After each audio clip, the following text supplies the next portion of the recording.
Shalom KKS yang taat dan setia. KKS, jika antikris itu dari dalam gereja, maka mari kita membereskan semua roh dunia yang masih ada dalam diri kita. Ciri-cirinya jika ada roh-roh dunia adalah merasa sulit untuk terkoneksi dengan firman, tidak dapat menyatu dengan orang yang penuh dengan Roh Kudus. Seluruh aspek hidup mengalami penurunan, depresi, marah, dan segala macam hal negatif di dalam jiwa. Mari segera dibereskan. Dengan penuh kasih, mari menghadap tahta Bapa, minta dibersihkan. 1 Yohanes 2 ayat 18-19. Anak-anakku, waktu ini adalah waktu yang terakhir, dan seperti yang telah kamu dengar, seorang antikristus akan datang. Sekarang telah bangkit banyak antikristus. Itulah tandanya bahwa waktu ini benar-benar adalah waktu yang terakhir. Memang mereka berasal dari antara kita, tetapi mereka tidak sungguh-sungguh termasuk pada kita. Sebab jika mereka sungguh-sungguh termasuk pada kita, niscaya mereka tetap bersama-sama dengan kita. Tetapi hal itu terjadi supaya menjadi nyata bahwa tidak semua mereka sungguh-sungguh termasuk pada kita. KKS, anak-anak Tuhan itu seperti Raja Wali, bukan ayam.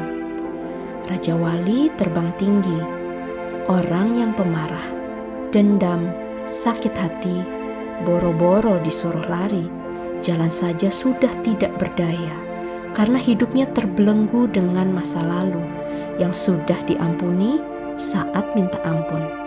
Namun kenapa selalu melihat ke belakang, melihat kesalahan orang lain, melakukan kesalahan yang sama? Mari selesaikan agar bisa berlari mencapai tujuan keluarga yang damai sejahtera, bahagia, sehat jasmani rohani, diberkati pekerjaannya, tenang, rukun, bahagia, terhubung dengan Bapa, dan naik terbang tinggi di tengah badai masalah, selalu keluar menjadi lebih dari pemenang. Kita tidak tahu kapan usia kita habis, dan kita harus menghadap Tuhan.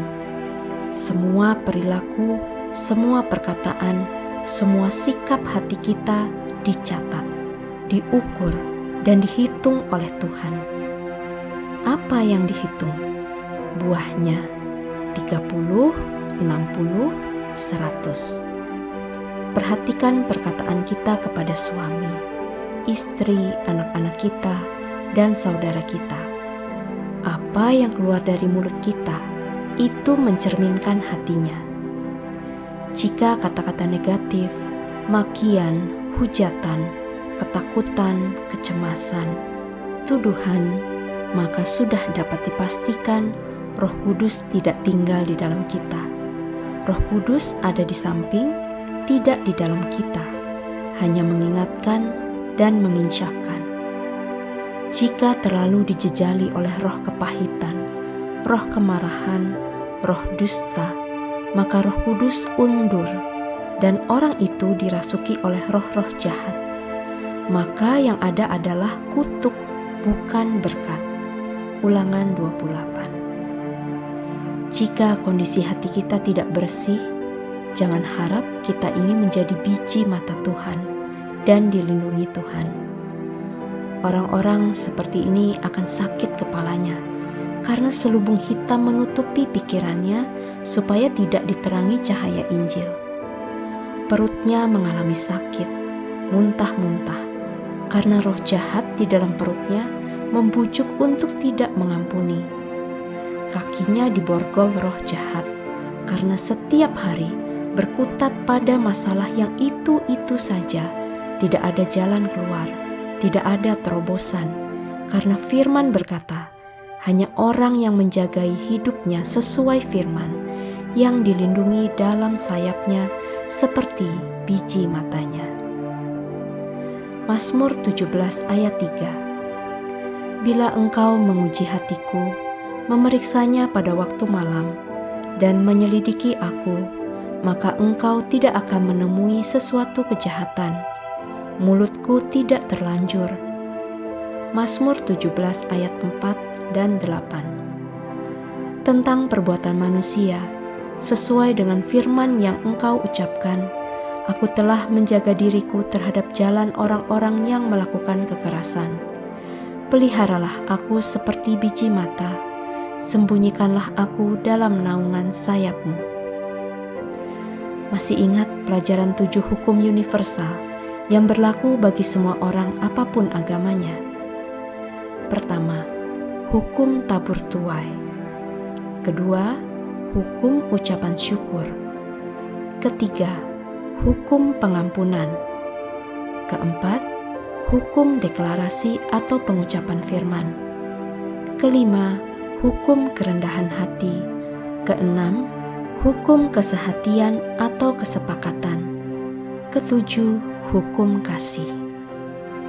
Mazmur 18 ayat 20-22 dan 24. Tuhan memperlakukan aku sesuai dengan kebenaranku. Ia membalas kepadaku sesuai dengan kesucian tanganku. Sebab aku tetap mengikuti jalan Tuhan dan tidak berlaku fasik terhadap Allahku. Sebab segala hukumnya kuperhatikan dan ketetapannya tidaklah kujauhkan daripadaku. Karena itu, Tuhan membalas kepadaku sesuai dengan kebenaranku, sesuai dengan kesucian tanganku di depan matanya. Orang yang mengerti hukum-hukum Tuhan dan menjaga hidupnya sesuai hukum-hukum tersebut, dia berjalan di pihak Tuhan. Mazmur 18 ayat 30-35 dan 48.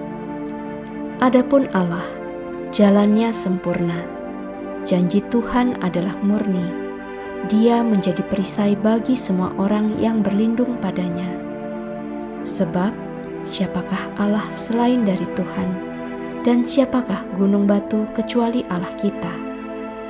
Allah, dialah yang mengikat pinggangku dengan keperkasaan dan membuat jalanku rata, yang membuat kakiku seperti kaki rusa dan membuat aku berdiri di bukit, yang mengajar tanganku berperang, sehingga lenganku dapat melenturkan busur tembaga.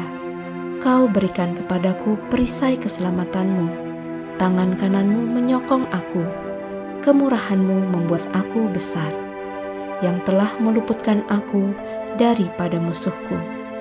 Bahkan engkau telah meninggikan aku mengatasi mereka yang bangkit melawan aku. Engkau telah melepaskan aku dari orang yang melakukan kelaliman. KKS, ingatlah, kepahitan adalah magnet terkuat, pintu masuk utama untuk setiap perbuatan jahat. Mengertilah hukum-hukum Tuhan dan tinggallah senantiasa di dalam ketetapannya, karena Tuhan itu Tuhan yang Maha Tahu, Maha Adil, dan menghitung buah-buah kebenaran yang kita hasilkan. Amin.